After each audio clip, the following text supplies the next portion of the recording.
And I have been living in Southeast Asia off and on for the last 3 years, and having an opportunity to immerse in the culture in this part of the world has given me an insight that there's something going on here within the lifestyle, within the belief system of the people, and therefore I've become more interested about what is this that makes it different. And so it seems to me it must be Buddhism. I've been living in Luang Prabang, Laos. We have upwards of 30-some temples that are active in a small community. And the entire atmosphere of this small town is really infused with this Buddhist culture. So I'm here with Supawan Green today, and she's going to answer some questions for me about what it is to practice Buddhism and what makes Buddhism a viable and very vital factor in our world today.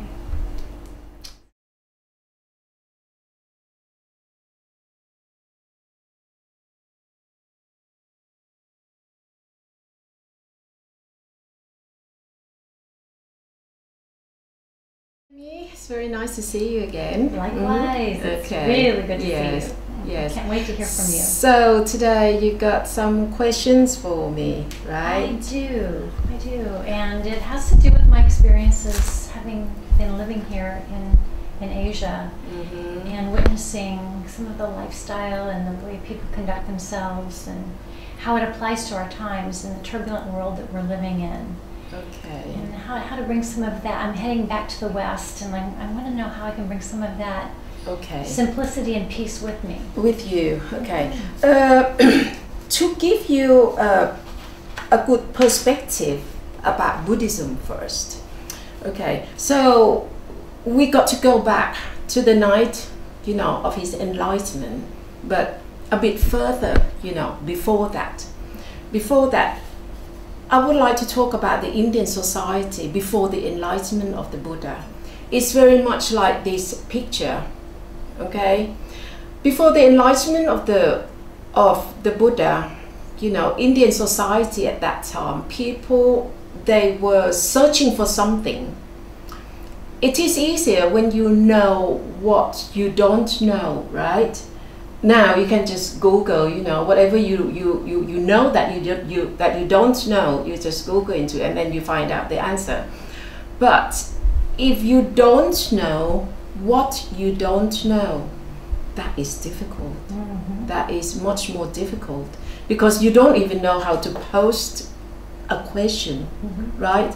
Which got to leave it up to the knower, the real knower, to help you.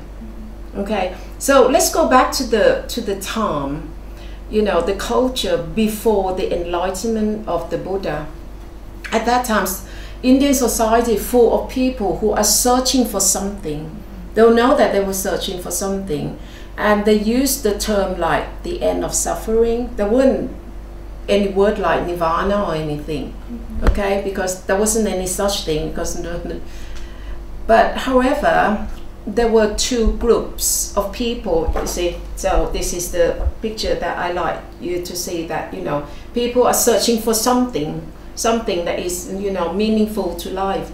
But there were two main streams of searching. One side is go toward indulgence, self-indulgence, with all the material wealth, everything. Whereas on the other side of the spectrum, you've got the self-mortifications, okay, torturing yourself with the hope that they could find the ultimate truth, okay, find the ultimate truth. In fact, the self-gratification also, they also think that if they consume or everything that they really want to, in the end they'll get bored of it, and then they will be able to find the ultimate truth. And that was the original, the root of the Harlem is culture, you know. But anyway, they couldn't find anything. Whereas on the other side, they torturing themselves, you know, which Prince Siddhartha, which later on become Buddha, also joined this culture, this self-mortification culture, which lasted him about 6 years. He almost, you know, killed himself for this culture. But toward the end, he could not find anything to be able to end his suffering. So he kind of left the culture and then start to look after himself, you know, start eating again, all these things. And with his, what we call Parami, perfection. Parami, have you heard of the word?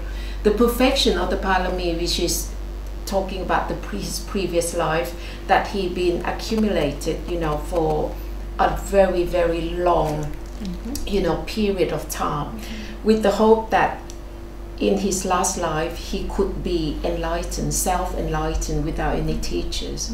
He could find out the answer himself. So that was what's happening after he left this self-mortification culture.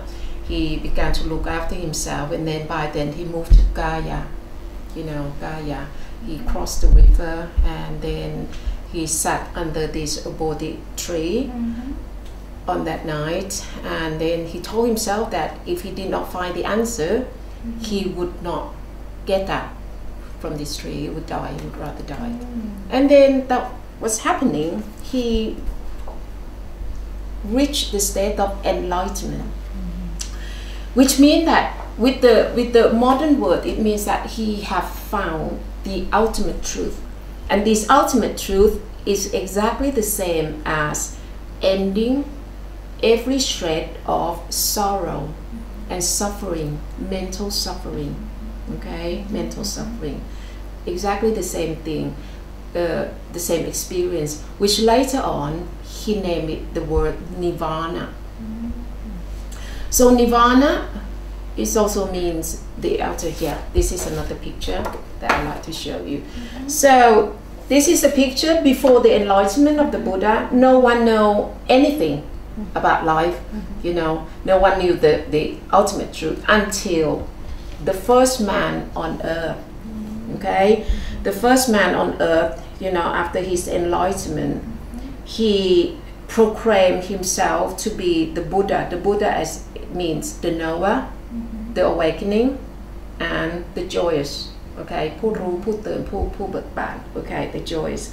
And then he proclaimed that he knew the ultimate truth, which he later on called nirvana, okay? And it is me who, you know, trying to tell people that if there is any ultimate truth at all, it got to be one, right? It cannot be two ultimate truth or three ultimate truth. Okay, the ultimate is mean ultimate. There is nothing else that can go beyond this nature or this experience, you know. So I kind of gather all the big words in every religions, no matter is God or Tao, the tree of life from the book of Genesis, you know, and then the word the ultimate truth, and then here and now as well. Plus my own terminology. I got this terminology, I created it when I was working as a Tai Chi meditation teacher at the University of Birmingham, the innocent perception, okay? So all these words represent the term or the experience, the ultimate truth. Okay, some scientists or some, you know, intellectual look at, you know, listen to this, they might laugh. There is no such thing called the ultimate truth. But I want to say that yes, there is. There is the state of the ultimate truth. Anyway, the ultimate truth is nothing but the innocent perception. So if you know what the innocent perception is, you would know what the ultimate truth is. So I mean, to answer to the challenges, you just have to find out what the ultimate truth is. you see all these words, nirvana, God, Tao, the tree of life, the ultimate truth, or even here and now, they are very much subjected to definition, talking about it, which can be easily slipped into philosophical talking. Whereas the term the innocent perception, it has been regulated by practice. You may think that what happened to my perception? Isn't my perception innocent enough? Okay, so this is something that you have to find out and go into this. So anyway, I just want to conclude here first that the real knowledge, okay, that can help you that can lead you or help you to the ultimate truth, happens on the night of the enlightenment of the Buddha. He knows the word of the term. He knows exactly what the experience of the ultimate truth is, which is the same as the end of suffering, the end of mental tortures. Okay, so from that point onward, he started teaching. So everyone, begin to listen to him, and then his teaching has been passed down 2,600 years exactly this year. Exactly this year, from the year that he reached enlightenment, the ultimate enlightenment. So this teaching has been passed down, from person to person, from teacher to student, and on up till today. And because there is a very precise practice that can help people to get to this or to this, which is something that I can help people with. Okay, so are you clear with this concept? Give you a better perspective. Okay, give you a better perspective. There was a turning point where there wasn't, and then it was. Yes, exactly. That is before, and then this is after. However, after 2,600 years, this year, I look at society in Thailand, all over the world really. It's very much like that. Humanity go back to this state again. We're just searching for something which we don't know what we're searching, and then we always end up with, materialism, consumerism, isn't it? Indulge ourselves, Achievement. To the limit that crazy really, and that is because this kind of concept has been thinned down in society, even in Thailand. People don't talk much about nirvana anymore because they don't know what it is, because there are very few teachers who can really talk about nirvana and take you to nirvana. Okay, so this is my field anyway, so I'm going to show you. Please do. Okay, so after this I got to show you this